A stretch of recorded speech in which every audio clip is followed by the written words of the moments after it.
Attention please.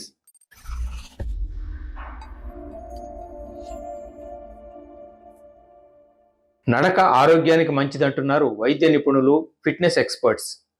ఎంతమంది వినిపించుకుంటున్నారు? ఆఫీస్కో, వ్యాపారం నిమిత్తం దుకాణానికో ఉదయం వెళ్తారు, సాయంత్రానికో రాత్రికో ఇంటికి చేరతారు. వెసులుబాటు కలిగిన వారు మధ్యాహ్న భోజనం ఇంట్లో చేసి మళ్ళీ వస్తారు. ఇదంతా వాహనాలపైనే. ఇంటికి చేరాక టీవీ ఎదుట బైఠాయిస్తారు, లేదా ఫోన్ పట్టుకుని కూర్చుంటారు. పగటిపూట అనివార్యంగా అసంపూర్ణంగా ఆపేయాల్సి వచ్చిన ఫోన్ సంభాషణల్ని ఇంట్లో కూర్చుని మళ్ళీ కొనసాగిస్తారు. పిల్లలంటారా, వాళ్ళ అజెండాలోనూ మార్పు ఉండదు. స్కూల్ నుంచి వచ్చి బ్యాగ్ పక్కన పారేసి టీవీ ఆన్ చేసేవారి సంఖ్య ఎక్కువే. అలా టీవీ స్క్రీన్లకు గుడ్లు అప్పగించేవారిని, వీడియో గేమ్స్కు అతుక్కుపోయేవారిని దాదాపు ఇంటింటా దర్శించవచ్చు. ఇంటి ఇళ్ళలో ఏదైనా తెమ్మంటే వారిలో చాలామంది ఉన్న చోటు నుంచి కదలరు. మరేం చేస్తారు? ఆన్లైన్ ఆర్డర్లు.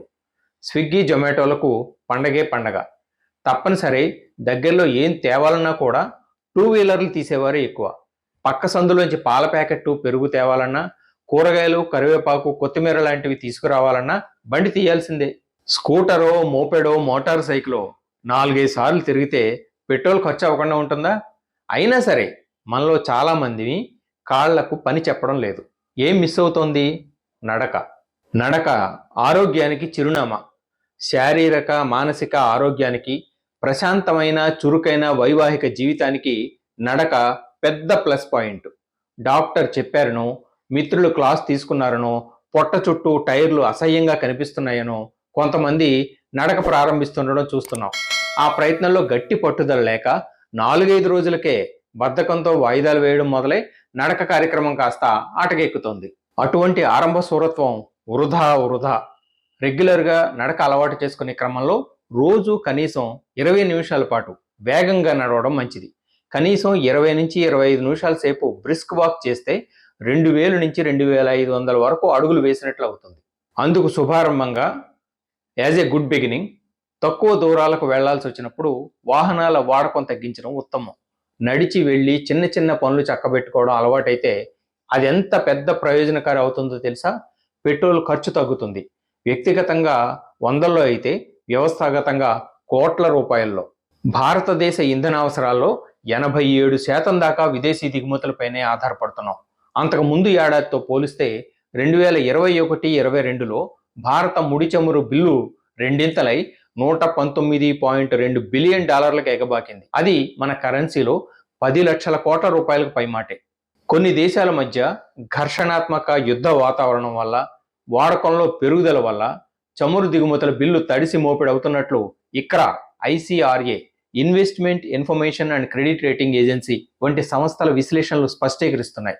ఇటువంటి స్థితిగతుల్లో పెట్రో ఉత్పత్తుల వాడకం కొంతైనా అదుపులోకి వస్తే ఆ మేరకు దిగుమతుల పద్దు తగ్గి దేశార్థికం తెరిపిన పడుతుంది.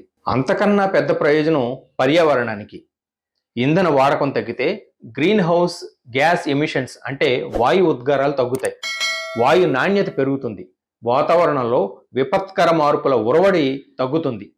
కర్బన ఉద్గారాల విడుదల తగ్గుముఖం పడితే వాయు కశ్మలం అదుపులోకి వచ్చి అసంఖ్యాకంగా పట్టణ ప్రాంతాలు ఊపిరి పీల్చుకుంటాయి. అటువంటి మార్పు ఢిల్లీ నుంచి హైదరాబాద్ వరకు ఎన్నో నగరాలకు శుభవార్తే.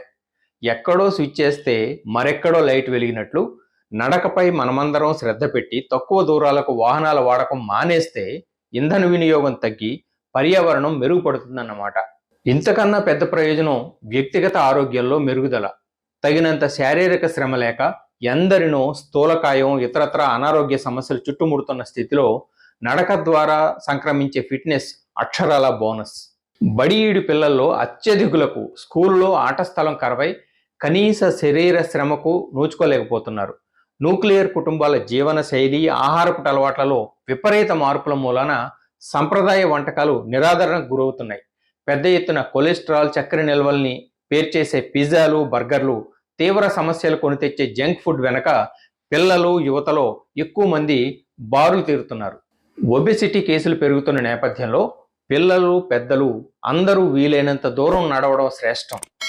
శరీర శ్రమ పెరిగితే చక్కెర, గుండె జబ్బులు, స్థూలకాయం తదితర సమస్యలు నియంత్రించడం సాధ్యపడుతుంది. బరువు తగ్గుతుంది, కండరాలు గట్టిపడతాయి, శరీర సౌష్ఠవం ఇనుమడిస్తుంది. ఒక్క ముక్కలో నడిస్తే మీకు సిరుల పంట. పొదుపు సాధ్యపడుతుంది, ఆరోగ్యము వనగూడుతుంది, పర్యావరణం తెరుపున పడుతుంది. అంతకన్నా కలిమి బలిమి ఇంకేం ఉంటాయి? మళ్ళీ మరో అంశంతో మీ ముందుకు వస్తాను. This is Balu Ekkal Devara signing off. నమస్తే.